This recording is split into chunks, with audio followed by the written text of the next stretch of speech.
সকলকে অনেক অনেক অভিনন্দন আমাদের আজকের লাইভ ক্লাস থেকে। আজকে আমরা বেশ কয়েকদিন পরে আমাদের লাইভ ক্লাসে আসলাম এবং আমরা চেয়েছিলাম আসলে রেগুলার ক্লাস করতে। তো আসলে বিভিন্ন কাজে আমরা আন্তরিকভাবে দুঃখ প্রকাশ করছি যে আমরা বিভিন্ন কাজে আপনাদের এই লাইভ ক্লাসগুলো আমরা নিতে পারিনি।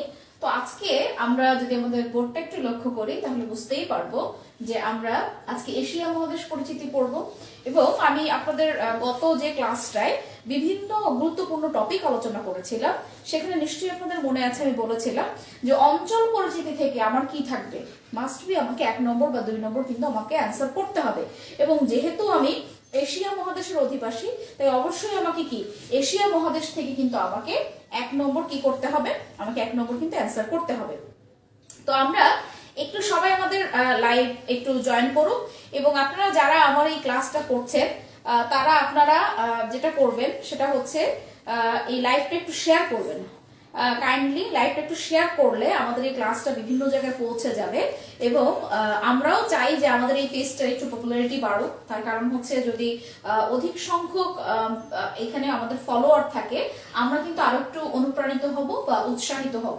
তো আপনারা যারা আছেন তারা আপনারা একটু আপনাদের টাইম লাইনে এটা শেয়ার করে রাখেন।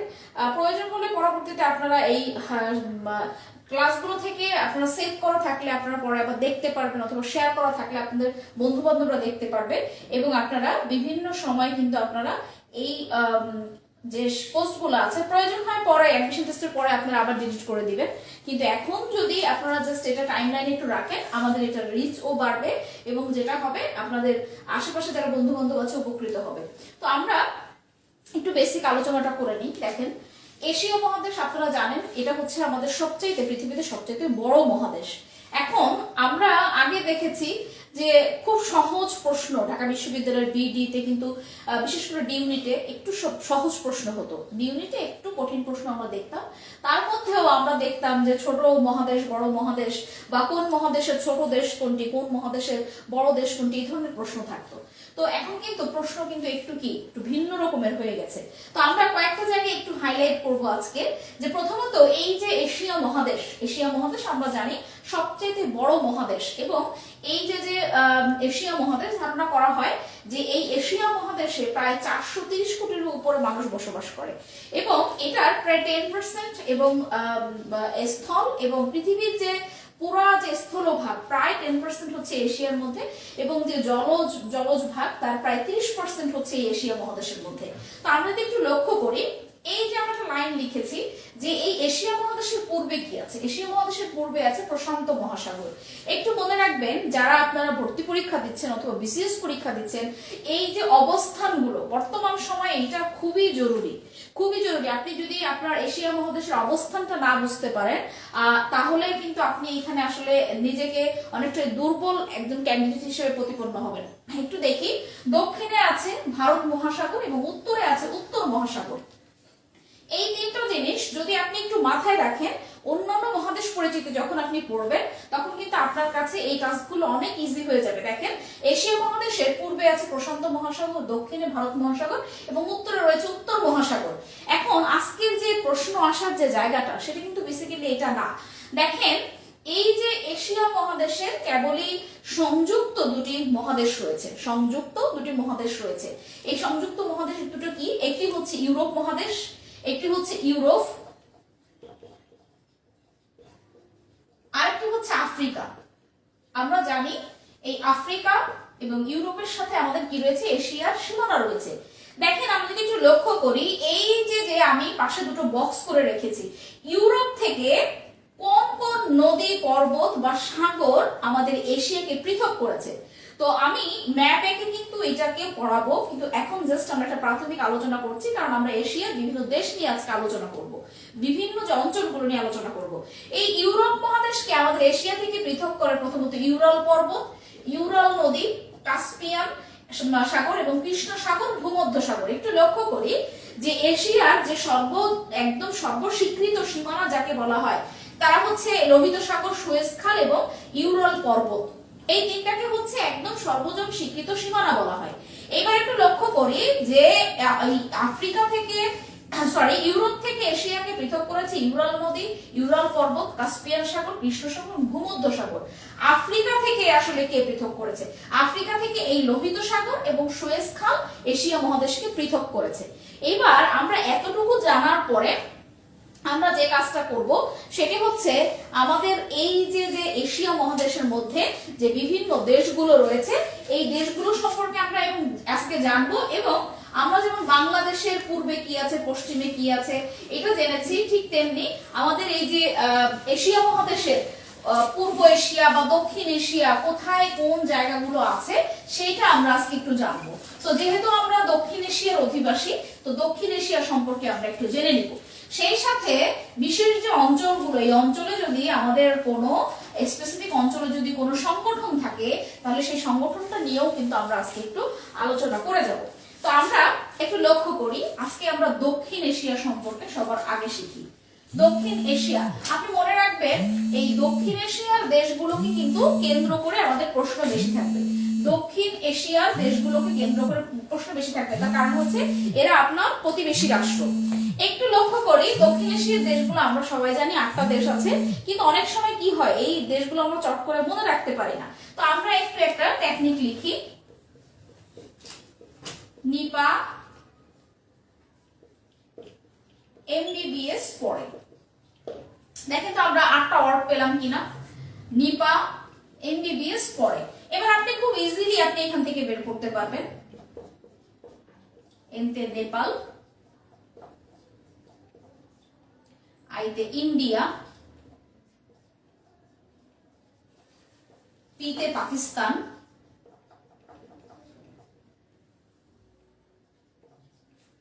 আমি আসলে ছোট বড় মিলাই লিখছি, এর জন্য আমি আন্তরিকভাবে দুঃখিত। এতে আফগানিস্তান,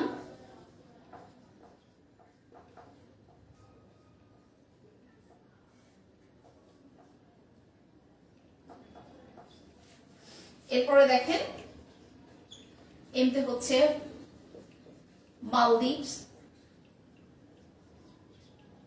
বিতে হচ্ছে ভুটান, বাংলাদেশ এবং এসতে হচ্ছে শ্রীলঙ্কা।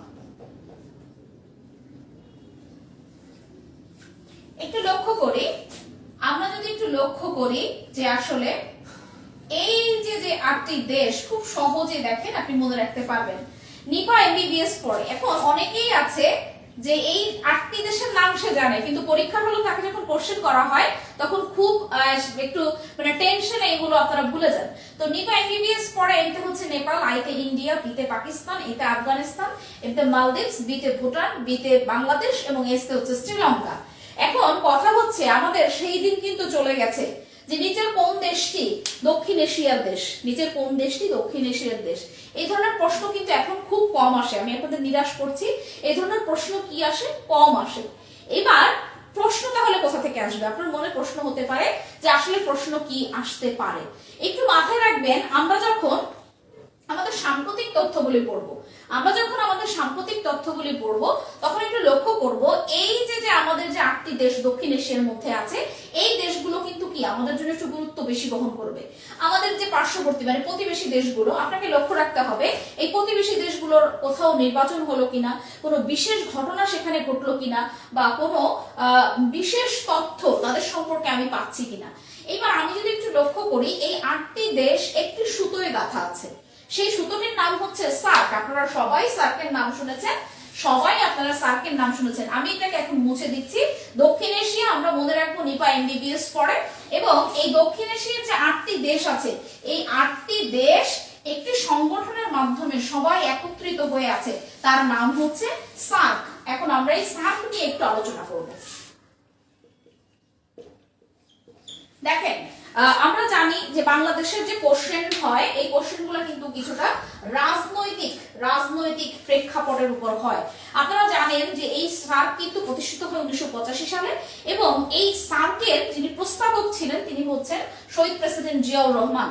এবং এই সার্ক কিন্তু আলোর মুখ দেখেছিল বেসিক্যালি হুসেন মোহাম্মদ এরশাদের হাত ধরে, আমাদের প্রয়াত রাষ্ট্রপতি হুসেন মোহাম্মদ এরশাদের হাত ধরে এটি আলোর মুখ দেখেছিল। এবং যদি আপনি বলেন এটির প্রতিষ্ঠাতা হচ্ছে শহীদ প্রেসিডেন্ট জিয়াউর রহমান। এবার আমরা একটু লক্ষ্য করি বিগত বছরে কিন্তু এই সার্ক নিয়ে আমরা দুই একটা প্রশ্ন পেয়েছি, বিশেষ করে সার্কের সদর দপ্তর কোথায়, কত সালে এটি প্রতিষ্ঠিত হয়েছে। তো আমরা যদি একটু লক্ষ্য করি এখন কিন্তু আমরা এখান থেকে প্রশ্ন পেতে পারি, কারণ এই যে দক্ষিণ এশিয়ার যে 8টি দেশ আছে এই 8টি দেশ কি, এই 8টি দেশের মধ্যে একটি বন্ধন তৈরি করা হচ্ছে সার্ক এবং তাদেরকে নিয়ে একটু কি করে উন্নয়নমূলক কাজ করে। তো এই সার্কটা আসলে যদি ইংলিশে এর যে ফুল ফর্ম আছে আমরা একটু ফুল ফর্মটা দেখে নিব। প্রথমত যখন কোনো সংগঠন পড়বেন যদি এইভাবে শর্ট নেম থাকে তাহলে আপনি কি করবেন, তার যে ফুল ফর্মটি থাকবে সেটি আপনাকে পড়তে হবে। South Asian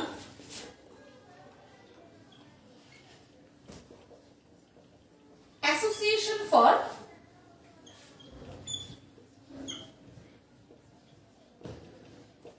regional cooperation.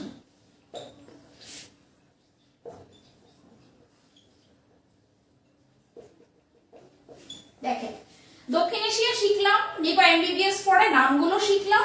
এবার আমরা একটু শিখে নিলাম যে এই অঞ্চলে কোনো প্রতিষ্ঠান আছে কিনা। তো আমরা দেখে নিলাম যে এখানে কি আছে, সার্ক নামে একটা সংগঠন আছে যেখানে 8টি দেশই বর্তমানে সদস্য। তো তার ফুল ফর্ম কি, south Asian association for regional cooperation, এটা আপনাকে মুখস্থ রাখতে হবে। এবার একটু দেখি তার প্রতিষ্ঠার সাল হচ্ছে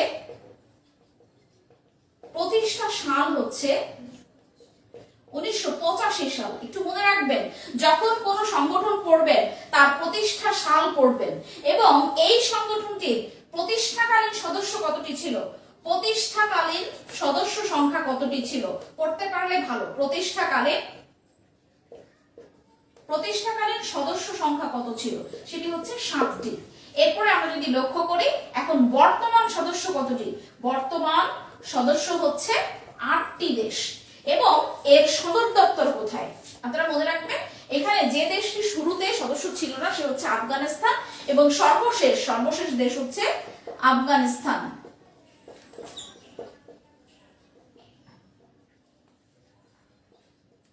এবার আমরা যদি একটু লক্ষ্য করি দেখেন এই যে সার্ক তার সদর দপ্তর কোথায়, সার্কের সদর দপ্তর হচ্ছে কাঠমান্ডু, নেপাল। আমরা এখানে একটু বলে যাই, দেখেন একটু রিভাইন্ড করি যে এই যে সার্ক, এই সার্কের প্রস্তাবক ছিলেন, অবশ্যই এটা বাংলাদেশের জন্য একটা সম্মানজনক ঘটনা যে আমাদের একজন শহীদ প্রেসিডেন্ট তিনি কি করেছিলেন, এই সার্কের প্রস্তাব করেছিলেন এবং যেটি প্রতিষ্ঠিত হয় এই আপনার 1985 সালে। প্রতিষ্ঠাকালীন সদস্য ছিল 7টি, বর্তমান সদস্য হচ্ছে 8টি, যার সর্বশেষ রাষ্ট্র হচ্ছে আফগানিস্তান, সদর দপ্তর হচ্ছে কাঠমান্ডু। এবার একটু মনে রাখতে হবে যখন আমরা এই সার্ক নিয়ে পড়বো বা কোনো সংগঠন পড়বো তখন কিন্তু একটা জিনিস আমাদের একটু মাথায় থাকতে হবে যে এই যে সদর দপ্তর বা বিভিন্ন প্রতিষ্ঠাকালীন সদস্য অনেক সময় হয় অনেক সংগঠনের সংগঠনের যে সদস্য কমে যায় অথবা বাড়ার এখন আর দক্ষিণ এশিয়ার সার্কের সম্ভাবনা নাই। তার কারণ হচ্ছে যে এখানে দক্ষিণ এশিয়ার 7টি দেশই এখানে আছে। তবে উল্লেখযোগ্য যে বাইরের কোনো অঞ্চল থেকেও কিন্তু এখানে কোনো রাষ্ট্র এখানে অংশগ্রহণ করতে পারে। তো সেক্ষেত্রে আমরা এটাও লক্ষ্য রাখবো যে কোনো সদস্য বাড়ছে কিনা বা কোনো সদস্য কমছে কিনা। এবং মহাসচিবটা আমি এখানে লিখবো না, তার কারণ হচ্ছে এই মহাসচিব মাঝে মাঝে কিন্তু আমরা দেখি 2 বছর বা 3 বছর মেয়াদে পরিবর্তন হয়। যদি সাম্প্রতিক এটা যদি পরিবর্তন হয় তাহলেই আমাদের পরীক্ষায় আসবে। তো দেখেন আমরা আজকে খুব সহজেই মজার ছলে দক্ষিণ এশিয়াটা কিন্তু আমরা শিখে গেলাম এবং দক্ষিণ এশিয়ার সাথে একটি সংগঠন আছে যে সংগঠনের আমরা সংগঠন সম্পর্কে জানলাম এবং এই সংগঠনে কোন কোন রাষ্ট্র কখন অংশগ্রহণ করেছিল তার প্রস্তাবককে সেটা সম্পর্কে আমরা জানলাম। আচ্ছা এইবার আমরা একটু চলে যাব পূর্ব এশিয়া বা দূরপ্রাচ্য। দক্ষিণ শিখলাম, এবার একটু পূর্ব শিখব। পূর্ব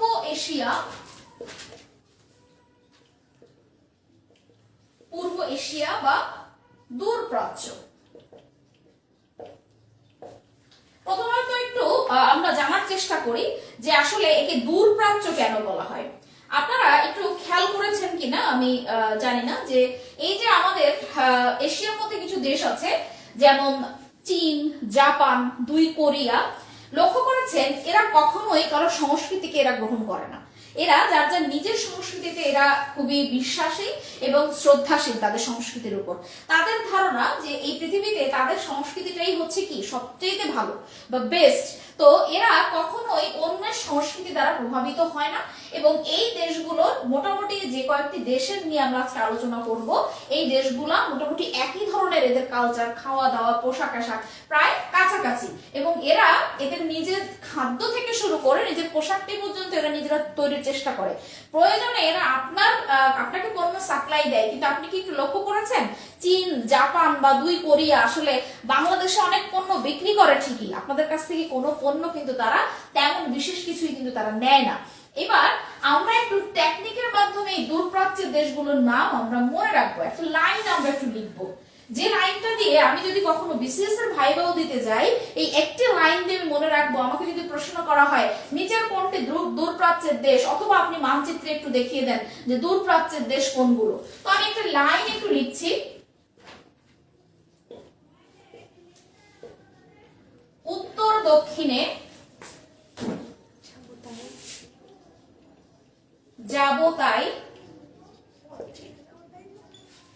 পথ চিনে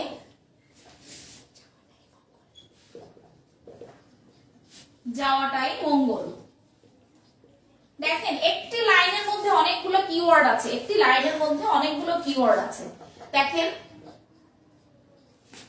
উত্তরে আমরা মনে রাখবো উত্তর কোরিয়া। আমার বিশ্বাস আপনি সারা জীবনে কোনোদিনও ভুলবেন না। দক্ষিণ দিয়ে মনে রাখবো দক্ষিণ কোরিয়া। যাব দিয়ে মনে রাখবো জাপান।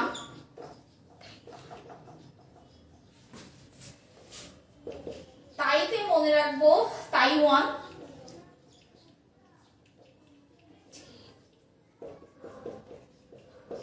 চীনেতে মনে রাখবো চীন। আপনারা জানেন এখন চীন বানান কিন্তু রস্বীকার দিয়ে দেখে। এরপরে হচ্ছে মঙ্গলে মনে রাখবো মঙ্গোলিয়া। একটু বলে রাখি, অনেক জায়গায় অনেক বইতে আপনারা যেটি পাবেন না সেটি হচ্ছে তাইওয়ান। অনেক বইতে আপনারা যেটি পাবেন না সেটি হচ্ছে তাইওয়ান।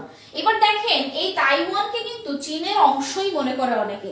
তার কারণ হচ্ছে এই যে চীনকে, তাইওয়ানকে দেখতে পাচ্ছেন 1971 সালে এই তাইওয়ান চীনের কাছে সার্বভৌম ক্ষমতা হারায়। এই জন্য অনেকেই এই তাইওয়ানকে একটি দেশ হিসেবে মেনে নিতে তাদের কষ্ট হয়। কিন্তু আমরা প্রায়শই এই বিশ্ববিদ্যালয় বা বিসিএস এর প্রশ্নগুলোতে কিন্তু আমরা দেখি যে এই তাইওয়ানও কিন্তু দূরপ্রাচ্যের মধ্যে কাউন্ট করা হচ্ছে। তো আমরা একটু কষ্ট করে তাইওয়ানকে এখানে জেনে রাখবো। আমরা কি কি পেলাম তাহলে? এই যে উত্তরে উত্তর কোরিয়া, দক্ষিণে দক্ষিণ কোরিয়া, যাব দিয়ে মনে রেখেছি জাপান, এবং তাইতে হচ্ছে তাইওয়ান, চীনেতে কি, চীনেতে হচ্ছে চীন, এবং মঙ্গোলিয়ায় হচ্ছে কি, মঙ্গলে মঙ্গোলিয়া আমরা মনে রেখেছি। তো খুব সহজেই আপনি যদি এই যে দুইটা অংশ আজকে আমরা শিখলাম, কি কি শিখলাম? প্রথমে শিখলাম আমরা দক্ষিণ এশিয়া, এবং এরপরে আমরা পূর্ব এশিয়া বা দূরপ্রাচ্য শিখলাম। এই দূরপ্রাচ্য শিখে আমরা যেটা জানতে পারলাম যে এখানে এই যে কয়টি রাষ্ট্র আছে, এই কয়টি রাষ্ট্রকে আমরা একত্রে কি বলি? দূরপ্রাচ্যের দেশ, যাদের মধ্যে তাদের কালচারে মিল আছে এবং এরা নিজেদের কালচারে, অন্যের কালচার, এদের কালচারের মধ্যে তারা সংস্কৃতির মধ্যে অনুপ্রবেশ করতে দেয় না, যার কারণে এদেরকে একত্রে দূরপ্রাচ্যের দেশ বলা হয়। এবার আমরা শিখে নিব মধ্য এশিয়া। এবার আমরা শিখব মধ্য এশিয়া।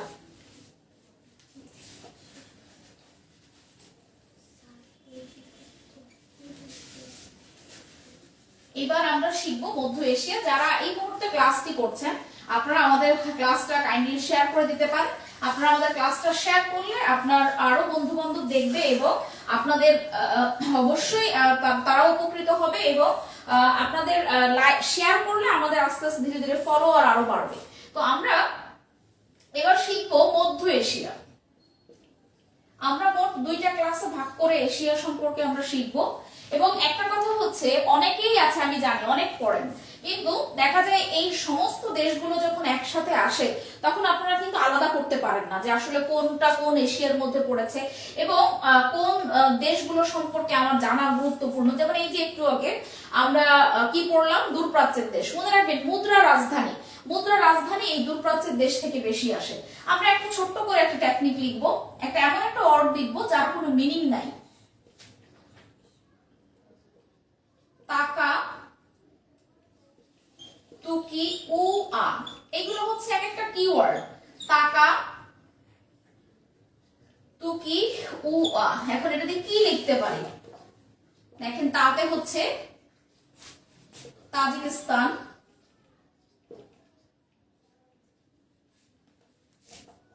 কাতে হচ্ছে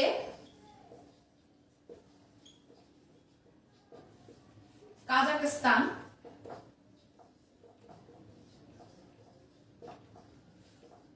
তুতে হচ্ছে তুর্কমেনিস্তান,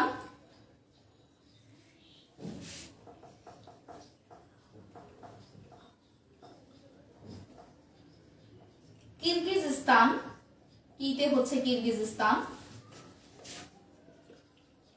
উতে হচ্ছে উজবেকিস্তান,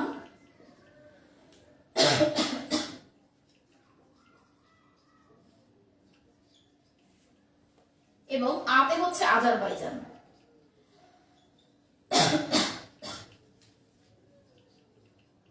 একটু যদি আমরা লক্ষ্য করি, যে কয়টা দেশ আপনি এখানে পেলেন, তাজিকিস্তান বা Tajikistan, Kazakhstan, Turkmenistan, Kyrgyzstan, Uzbekistan এবং আজারবাইজান, এই যে দেশগুলো আপনি পাচ্ছেন, আপনারা সোভিয়েত ইউনিয়নের নাম শুনেছেন, বর্তমান যার নাম হচ্ছে রাশিয়া।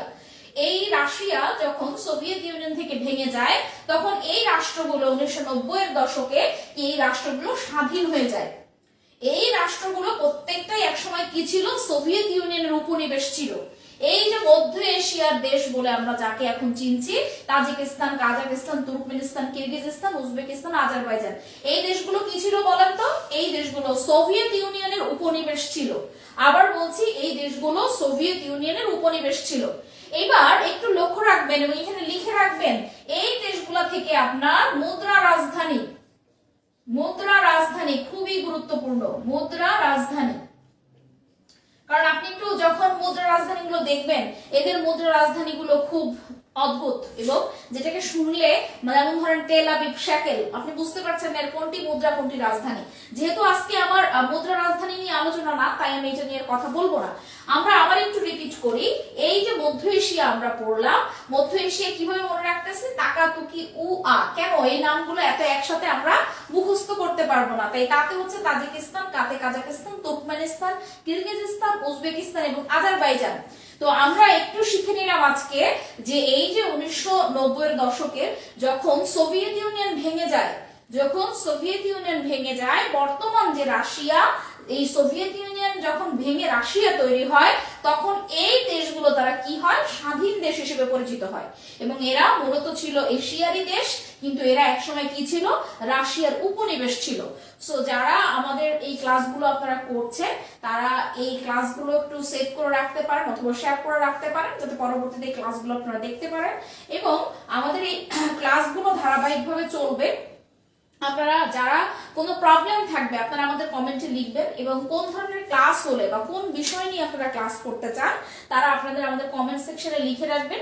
যে আপনার এমন হতে পারে যে আপনি কোনো বিষয় আপনি হয়তো কম বুঝতে পারছেন বা বিভিন্ন শিক্ষকের ক্লাস করার পরেও আপনি বুঝতে পারেন নাই, আপনি আমাদের ইনবক্সে লিখে পাঠাবেন, অথবা আমাদের ক্লাসগুলো আমরা আরো কোনভাবে সাজাতে পারি আপনারা আমাদেরকে জানাবেন। এবং আমাদের এই পেজে আপনারা যদি ফলো করেন তাহলে আপনি দেখতেই পাচ্ছেন রেগুলার আমি কিছু না কিছু সাম্প্রতিক আপনাদেরকে আমি প্রোভাইড করি, রেগুলার কিছু না কিছু সাম্প্রতিক দিচ্ছি। যারা আমার দেওয়া সাম্প্রতিক গুলো শুধু নোট করে রাখবেন, আমার মনে হয় সাম্প্রতিক আপনি B unit, D unit, nursing বা মেডিকেল যেখানে পরীক্ষা দেন না কেন, বা আপনি যদি বিসিএস পরীক্ষার্থীও হন, আপনি সাম্প্রতিক যে প্রশ্ন, আপনার 10টা প্রশ্ন থাকলে আপনি মিনিমাম 8 থেকে 9টা নম্বর আপনি এখান থেকে কালেক্ট করতে পারবেন, শুধু আমার পেজটাকে যদি আপনারা ফলো করেন।